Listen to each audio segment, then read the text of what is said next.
Hey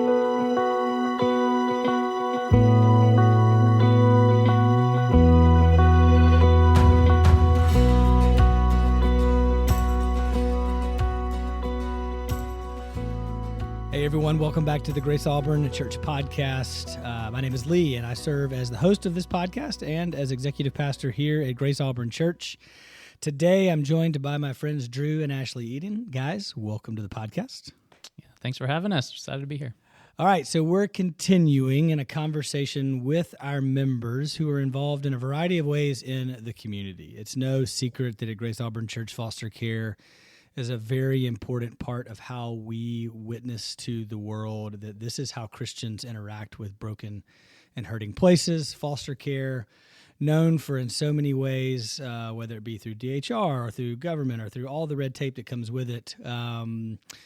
There are a tremendous amount of hurdles. Some are perceived, some are reality for folks when they think about fostering or helping those who are in foster care.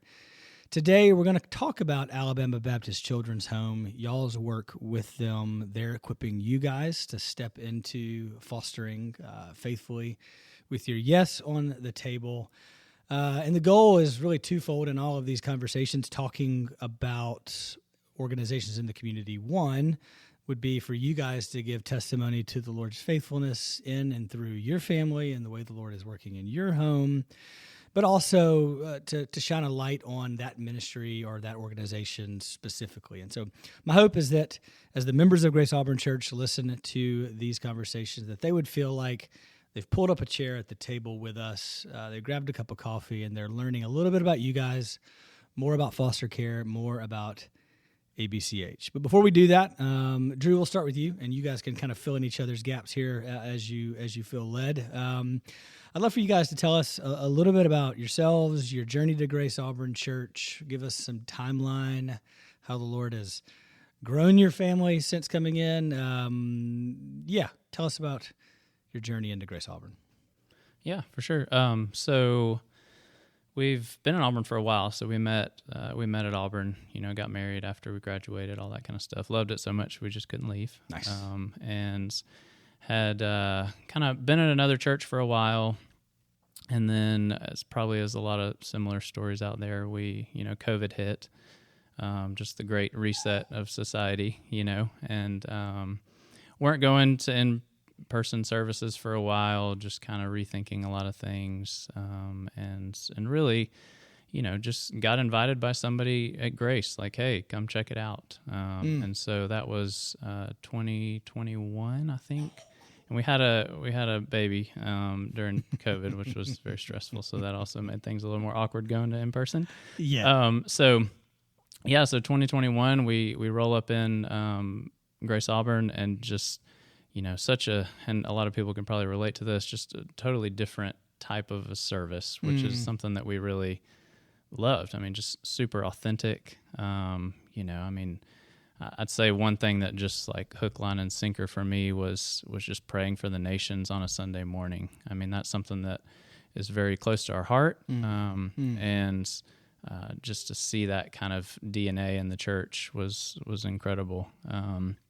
Just the missions focus. I mean, of course, I know this is about foster care, and I mean, there's a lot of families in Grace that foster, and that was a huge draw for us. Is when you foster, I mean, you can kind of feel a little isolated because it's a little bit, not everybody does it, and or understands and all that kind of stuff. So love the expository preaching, just gospel saturated messages, all the things. So really just dove in, and our kind of mindset is, if we're going to be at a church, we're going to dive in. We're going to find out what the playbook says, and we're going to run the plays, And so, got in community groups, and I love serving in kids. That's one of my favorite things to do, is serving Grace kids every other week, and just love that. So lead a community group. We've been doing that for the past, I guess, three years, somewhere in there. So, So love it. I mean, everything about it. Just the leadership. I remember back in the day, actually,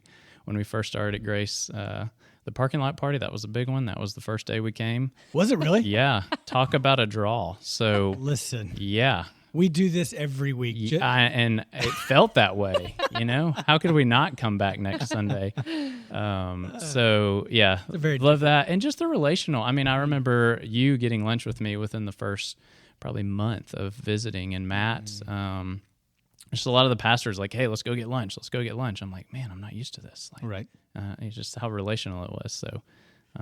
So yeah, that's kind of our journey up to this point, I guess. All right, Ashley, give us a little bit of an overview for your family in terms of where were you guys when you came into Grace Auburn? Where are you now? That's going to obviously lead us into foster care. Give us a little bit of flyover on that. Yeah, so like Drew said, we met at Auburn and got married, and we started fostering before we had kids of our own, which I know we'll get into that more later, but started fostering before we had kids of our own, and then took a break when we had our first child. So we have a 6-year-old daughter and a 4-year-old daughter and a 4-year-old adopted son, and currently have a 9-month-old foster baby. Okay. And so over those years of marriage, we've accumulated more children. Yeah. Well, and I think it'd be fair for everyone to know that he is here with us. He's staring right at us. He is also wide awake now. When we started this conversation, he was not wide awake. So if you hear a screaming child, yes, that is a screaming baby as a part of this podcast. Now you're smiling. See, you're not going to scream. You just keep chewing on Sophie and we'll be fine. All right, so let's jump right into it then. What inspired you guys to foster? We'll talk about ABCH just a minute. I'd love to know just the Lord's leading, and whoever wants to pick this up can pick this up. I think it's unique and a high sense of calling to have done that before you had your own children. What was that process like? And I know there's a lot to that story. You guys could probably talk for hours about how the Lord led you into that. I'd love to give a quick version of how the Lord led you into foster care from the jump. Yeah, so when we got married, we just really wanted our marriage to be a mission. Like, we wanted people to see our marriage and our family and see the Lord. And so that's what it all points back to. But I remember we had both finished school. We went back to school when we were married, and we saw a poster for a TIPS class that was for foster care. We felt like the Lord had been putting foster care on our hearts for probably a year or so. And the class, we were like, let's just go. Let's see what it's about. So I went to the class because Drew was working that day, and just fell in love with everything that was said and just the mission behind it. And so we just felt like that could be our mission here, and that could be our way of just loving people and just, doing the Great Commission. And so we put our yes on the table, as you were saying before, and we've just continued to have to put our yes on the table, and it's been so good. The Lord's just continue to be faithful. But so after praying together, we decided that's what we wanted to do, and we fully dove into that. We started the TIPS class, and then we took a room in our house and completely transformed it into a nursery within a weekend. I was also, before we started this, I was not pregnant. It wasn't because we couldn't have children. We just weren't at a place where we were starting to have kids at this point. We just really felt like the Lord was telling us to do this. So, and so we started doing all the steps. And then we, of course, we get our first placement, and then he was a little 4-month-old baby, and find out we're pregnant probably in a couple months after that. Not long. But it was just so cool to see how, we didn't have kids prior, and the Lord just provided, and, they'd bring this little 4-month-old sweet baby to our house, and we learned so much, and people surrounded us, and God used it. And as we went forward, I remember telling Drew, how can I love this baby that's inside of me as much as I love this baby that's in our home, just because we were so attached, and you get attached, and that's what you're supposed to do. Mm-hmm. All right, let's talk about Alabama Baptist Children's Home. I'd love for you to share what is ABCH, what makes it unique amongst other foster organizations in our community. How did you guys get involved with them? Obviously, your initial steps in were through your church. You had the girls. you jump back in. Give us that timeline. Tell us a little bit about ABCH and y'all's involvement there. Yeah, really, ABCH just, I think from the jump was really, it's so Christ-centered, and just once you learn more about ABCH, you're like, why would you not use them? You know, I mean, they're just such a resource, and so, I mean, just so much compassion. They, like the leaders, just love the Lord. They love you. They love your kids so well. You know, it's one of those things.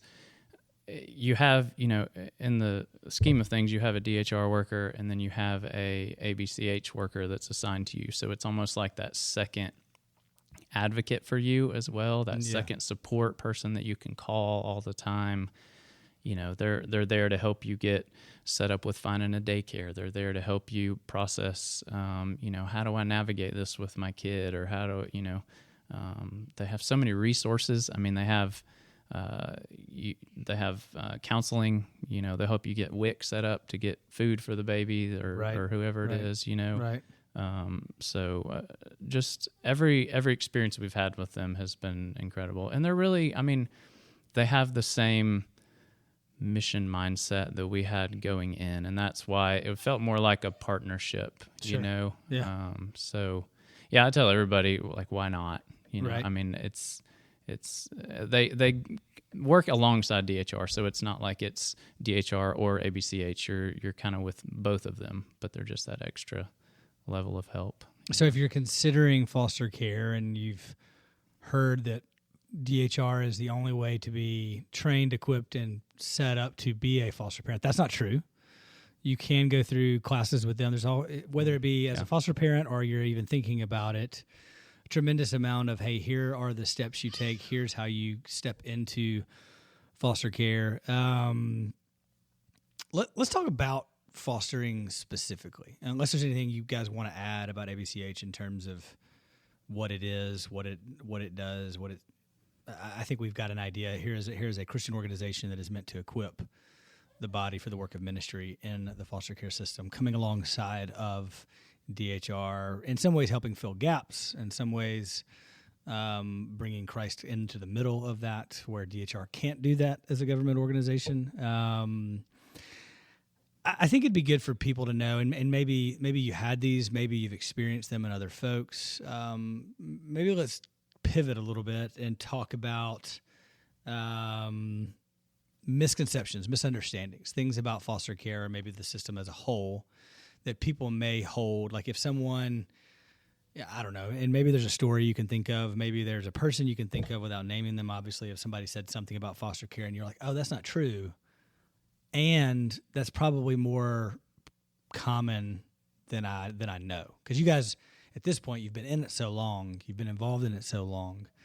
Are there any of those types of stories, anything you would say to someone who's like maybe living in that world of some of these misunderstandings or misconceptions of foster care or DHR or ABCH or kind of anything in the whole process? Yeah, I think one of the most common things we ever hear, if anyone ever sees our family or hears us talk about foster care, is people say, I could never do that. Like, I would get too attached. Is the first thing usually people say. And Almost every time. it's hard because it's like you do, like, I'm attached, you know? Sure. And you do get attached. And I think the Lord wants that. Like, if you do it well, you have to be, yes, you have to be attached. And the Lord equips you in every bit of the way. The Lord equips you when you get this baby. He equips you on how to love them and care for them. And he equips you when it is hard and when they do leave. And it's just a reliance on him through the whole process. And then also, you don't have to be, you know, people think, well, you know, y'all must be such great parents, or, you know, we're not great. I mean, we maybe fall short too. And so, you know, you don't have to be this super, you know, great religious, wonderful person. You know, the Lord can use you where you're at when we put our yes on the table. And we've seen him do that time and time again. Our most recent placement we got when he was a newborn. And I mean, Drew and I were like, how are we going to do a newborn? We both work. And that ABCH totally came behind us, and if you're willing to do this, we're willing to stand with you and help you through this, which they did. He couldn't start daycare until he was 8 weeks old, and they, through other foster families and even through the social workers themselves, would watch him at their office, and just really came beside us in that. And he's like, I don't know, but yeah, so. That would be kind of what I think just that misconception that like that's only for top tier Christians, or that's only for like I could never do something like that. I think that's what I hear all the time. Yeah. And the attachment, and really what I tell people is, if you're not getting attached, I feel like you're not doing it the right way. And in a sense, I feel like these kids really, you may be the only one in their whole life that shows them unconditional love. Yeah. No doubt. Because you don't know how long they're going to be with you. You don't know what they're going to be going back into. And even if it's only for a few months of their life to where they experience the love of Christ. Yeah. That's something that the Lord could use to draw them to himself. And who knows? Really the goal, with a lot of this is for the kids to come to know Christ, and so I think just that misconception, and in a way, like I'm constantly convicted. Anytime you get a phone call, it's always over. And I even told Matt this. We talk about like you get that phone call. Hey, I've got a placement. They're this age, whatever, and they're coming tomorrow. Like, can you take them? It's just instantly all of those fears, all of the selfishness, all of it comes to the forefront. And it's just that natural tendency. But then it's just kind of like what you said, put the yes on the table. And it's like, yes, I trust you. And really, I feel like our faith in the Lord has grown just so much because of just the saying yes part, and that goes with any kind of step of faith. That doesn't have to be foster care. Right. It just says, hey, God, I trust you. Yeah. You told me to do this. Like, this is like, you've brought me to this yes. Yeah. And you're going to see it through. Looking back, like Isaiah, we had him for 2.5 years before we adopted him. And I can't imagine my life without him in it, and just the joy, just like, and to see what he started at to where he is now. Yeah. He's a completely different kid. And I don't know, just the way that the Lord's like transforming his life is just, I don't know. I just see it as like we get to do this. Yeah. Like we get to be a tool that the Lord uses to draw these kids to himself. And so I think when you change the mindset of I can't do this to the Lord can help me do this. Yeah. Absolutely. And I know we studied 2 Corinthians just recently, and just that my grace is sufficient for you because my power is made perfect in weakness. Yeah. And there's a lot of times where you feel weak. There's a lot of times in foster care, I don't have the answer. Yeah. Like, why are they acting this way? This is not in the playbook. Like, there's no way. Like, how do we handle this? And some of it may be calling April at ABCH, like, what do we do? Have you ever encountered this before? Or Ashley called her, which the workers at ABCH, Abby and April are just phenomenal. And she just called her, I guess 2 weeks ago, and was like, hey, can you talk to me about adoption? Like I need some just counsel, just unbiased, just all this stuff. So, yeah, they just need a stable home. They don't have a stable home. They need a village, Yeah. And I feel like anybody can be that. So I'd love to know, Ash, if there's anything you want to add in terms of the way the Lord is moving. I think hearing how God is working in you guys is cool. I'm gonna put you on the spot and ask you a question that's not on here. I'd love to know, how old are the girls? You said it earlier. 6 and 4. I'd love to know how you've seen them, because I think in so many ways the Lord has this very sneaky way through our kids on so many fronts, right, of working in us. But I'd love to know how you've experienced or seen Jesus in the girls as they've loved Isaiah, as they've loved him, and how that's increased your faith just watching the girls. Yeah, no, it's good. So when we got Isaiah, Isaiah and Kate, our youngest, are 4 days apart in age. So when we got him, it was like, we have 2-year-old twins. And so that was an adventure. And obviously that was hard. And, we keep saying putting your yes on the table, but when the Lord tells you to walk in a yes, like when things do get hard, you keep coming back to that yes. And Drew and I used to always look at each other and say, like, we're walking in that yes. And, I think that's what continues to get you through in those moments. But when we got Isaiah, I remember there were so many moments where Adeline, our oldest, would be playing and she would say, act like she was talking on a phone and say, Mommy, they're calling for a little baby that's parents can't take care of them, and like just kind of play acting out like what it is to care for people who don't have anyone to care for them. And just seeing her heart like be transformed to where, she is seeing the heart of it. She was old enough, to see the difficulty of adding a child to the family that was 2, but just seeing the Lord use, seeing it all to change her heart for loving people who don't have anyone else to love them at the time was just really cool.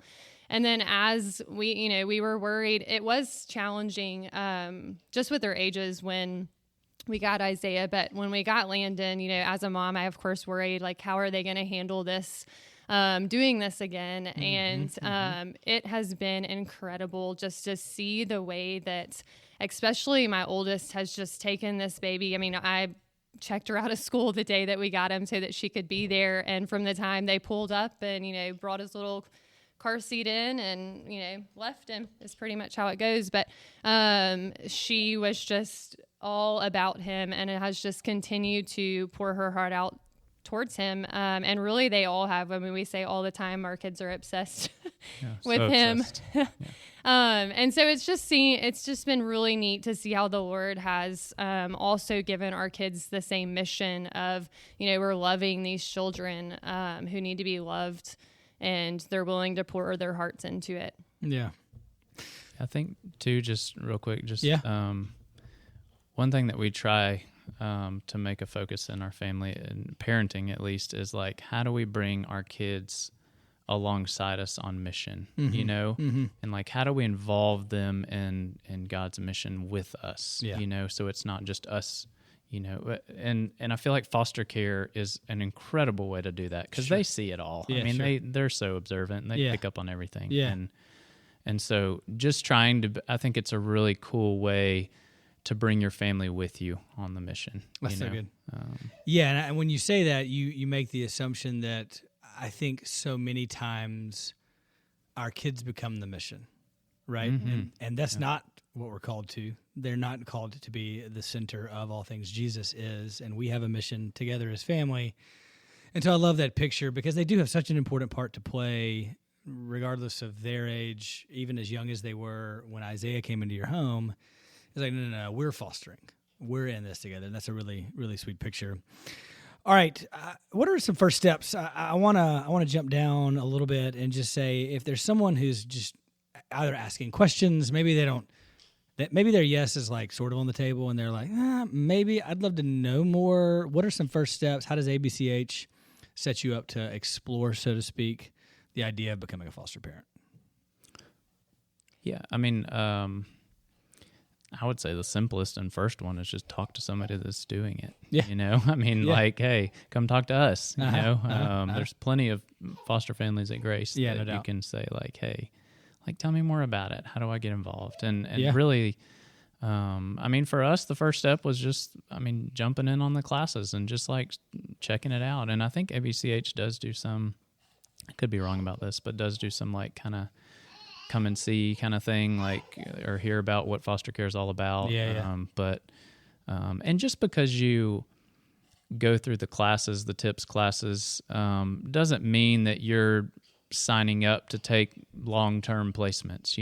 There's plenty of opportunities within foster care to do respite care. That's an incredible opportunity that, He said, I see mommy over there, and I'm not having it. Can I get out of this extra saucer now, please? Yeah. Oh, man. You're doing so good, bro. All is good in the world now. You're doing great. Hey. That boy's always smiling. So yeah, I mean the classes, I mean, respite care is an incredible way to jump in. I mean, it's a huge need. And there's not enough families that do respite care. Right. I mean, Right. So, and that's just saying, hey, I'm signing up to take a weekend, you Right. know, and I'll take this kid for the weekend while they go out of town or while they have some work trip or something like that, you know? Yeah. And then, I mean, the other thing, which a lot of just the people in our community group and just in the church, I mean, you don't have to necessarily foster to be involved in foster care. That's I right. mean, That's right.